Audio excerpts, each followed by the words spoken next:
Le chakra du Muladhara est le premier chakra qui se situe en bas du dos, en dehors de la moelle épinière, juste en deçà de la colonne vertébrale.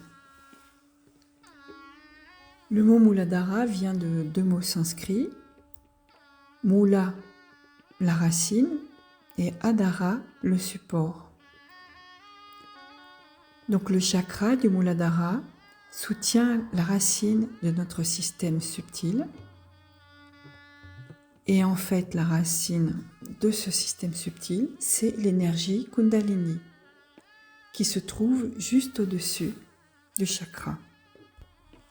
Le mot Kundalini vient d'un autre mot sanskrit qui est Kundal, qui veut dire enroulée. Elle est enroulée dans l'os du sacrum et elle est enroulée en 3 spires et demi ou 3 tours et demi. Le sacrum, c'est constitué de 5 vertèbres qui sont soudées. Et quand on regarde l'image que donnent les 4 vertèbres avec le coccyx, cela donne un peu l'image d'une tête d'éléphant. Dans les temps anciens, on a pu confondre la Kundalini et le chakra.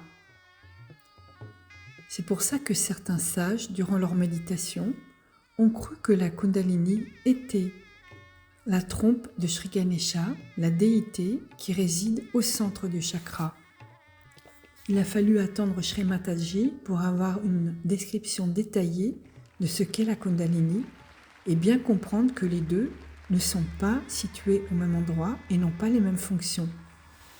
C'est pour ça que le chakra du Muladhara est en dessous et est le support de cette énergie. Le chakra du Muladhara, c'est la base du canal gauche, le système sympathique gauche du système nerveux autonome. Le canal gauche, comme vous le savez, c'est le canal de l'émotion, du désir et qui est lié au passé.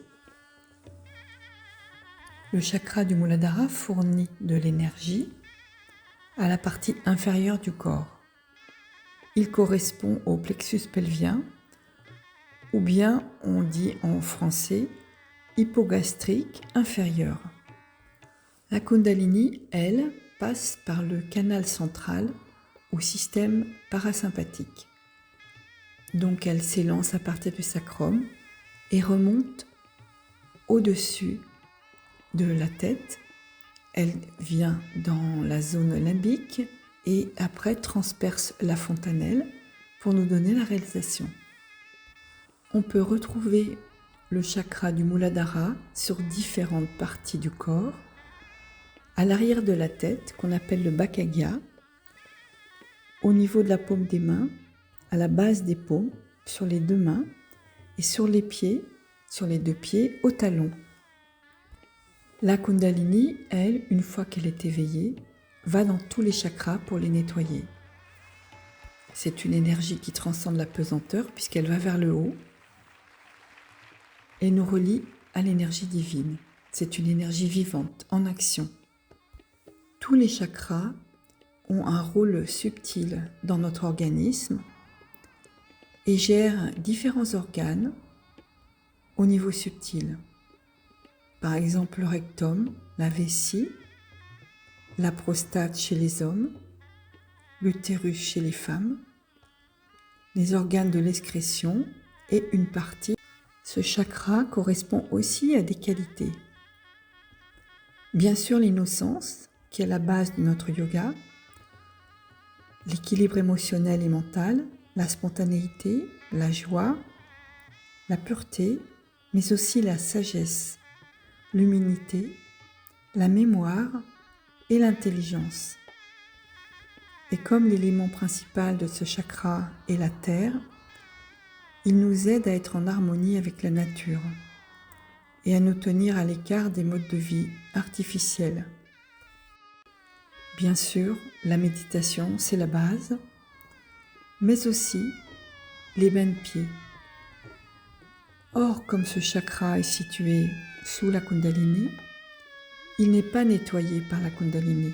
La Kundalini ne peut pas aller s'en occuper. C'est à nous de nous en occuper. Nous avons de mauvaises habitudes qu'il faut éviter de faire une fois qu'on est réalisé. Par exemple, de tout juger, parce que ça réduit notre innocence. Il ne faut pas trop non plus se laisser aller, ni être trop rigide. Il ne faut pas avoir trop de conditionnement, ni avoir des attachements qui sont trop forts. Bien sûr, il faut éviter toute pratique tantrique occulte comme la magie noire, les pratiques sexuelles dégradantes, ou même un abus ou un refus de la sexualité. C'est-à-dire qu'aucun extrême ne peut aider ce chakra. Donc comment peut-on faire ?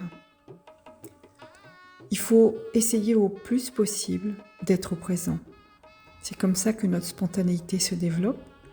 On apprécie le moment présent et ainsi on est au-delà des pensées parce qu'on est plus dans le ressenti. Comme avec la méditation.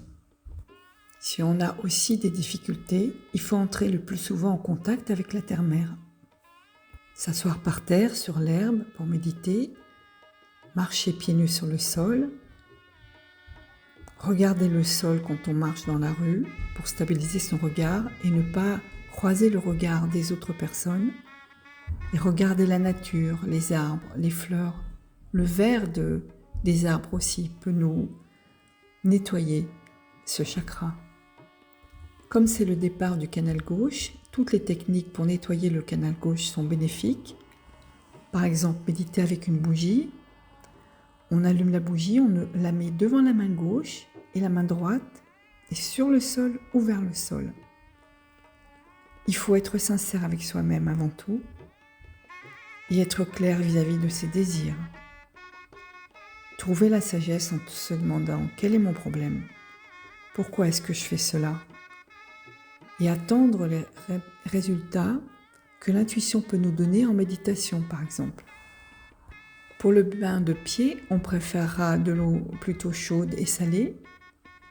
Et nous avons aussi des mantras appropriés. Si vous vous inquiétez de votre innocence, sachez que l'innocence est éternelle, elle ne meurt jamais. C'est comme le soleil caché par les nuages. Et grâce à la méditation, on va enlever ces nuages. Ayez surtout confiance en vous, méditez, prenez des bains de pied et vous allez comprendre le rôle de ce chakra au fur et à mesure. Merci.